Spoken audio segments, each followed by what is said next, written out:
കൈകൊട്ട് പെണ്ണെ കൈകൊട്ട് പെണ്ണെ കൊഞ്ചും വളയിട്ട് കൈകൊട്ട്. ടിന്റുമോൻ വരുന്നു. ആഹാ, നമ്മുടെ ടിന്റുമോൻ വരുന്നു. രാത്രിയിൽ വാദ്യഘോഷാദികൾ കൊണ്ടു. അവധി കഴിയാറായല്ലോ, നീ ഇതുവരെ എവിടെ ആയിരുന്നു? ഞാനിവിടെ ഉണ്ടായിരുന്നു. നിങ്ങൾ വെക്കേഷൻ ടൂറൊക്കെ പോയായിരുന്നോ?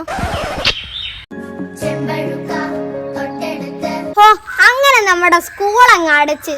ഈ അവധിക്ക് നിങ്ങളെങ്ങാനും കറങ്ങാൻ പോകുന്നുണ്ടോ? ഊട്ടിക്ക് പോകുന്നെന്ന് അച്ഛൻ പറയുന്ന കേട്ടായിരുന്നു. അച്ഛനാണെങ്കിലേ ഒരു കാശ്മീർ ട്രിപ്പ് ഒക്കെ പ്ലാൻ ചെയ്തിട്ടുണ്ട്. നീ എവിടാ പോകുന്നത്? ഞങ്ങൾ ഒത്തിരി അടുത്ത് പോകുന്നുണ്ട്. ഞങ്ങള് പിന്നെ തിരുവനന്തപുരം, പിന്നെ ആലപ്പുഴ, കൊല്ലം, കോട്ടയം, പിന്നെ അങ്ങനെ നേരെ ചെന്നൈ വഴി ബാംഗ്ലൂര്, പിന്നെ എവിടെങ്ങാണ്ടൊക്കെ പോകുന്നു പറഞ്ഞായിരുന്നു. എന്തൊക്കെയായിരുന്നു? ഊട്ടി, സിംഗപ്പൂര്, ബാംഗ്ലൂര്. അതൊക്കെ ഇരിക്കട്ടെ, നീ എവിടെയെങ്കിലും പോയായിരുന്നോ? അതൊക്കെ ഞാന് അവധി അങ്ങോട്ട് തുടങ്ങി അതിന്റെ പിറ്റേ ദിവസം മുതല് ഗുരുവായൂര്, പളനി, ശബരിമല, പിന്നെ എവിടൊക്കെയാടാ? അതൊക്കെ പോട്ടെ, ഇന്നല്ലേ റിസൾട്ട് വരുന്നേ.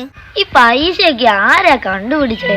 ചിന്തിമോനെ, നീ വിദ്യാഭ്യാസ മന്ത്രി ആവുമ്പോ ഈ പരീക്ഷയൊക്കെ നടത്തുവോടാ?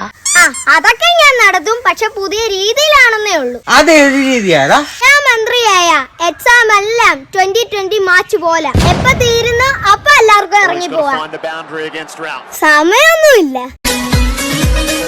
നമ്മക്കറിയാത്ത ചോദ്യങ്ങളൊക്കെ ഫ്രീ 4 മാർക്ക് അധികത്തിലും കൊടുക്കും. അയ്യോ, അവസാനത്തെ കുറച്ച് സമയം പവർ പ്ലേ. ടീച്ചർമാരും ക്ലാസ്സിൽ കാണത്തില്ല. എക്സ്ട്രാ പേപ്പർ ആരെങ്കിലും വാങ്ങിക്കുവാണെങ്കിൽ ചിയർ ഗേൾസ് വന്ന് ഡാൻസ് കളിക്കും. നീ മാസാടാ, മരണമാസാടാ. ഓ പൊളി പൊളി, സൂപ്പർ.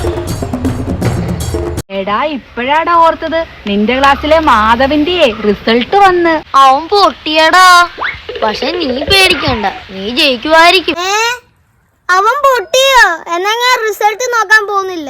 നീ പേടിക്കണ്ടാടാ, നീ ജയിക്കും. ഇല്ലടി, ഞാനൊന്നും ജയിക്കത്തില്ല. അതെ, എന്റെ നോക്കിയ മാധവ് എഴുതിയത്.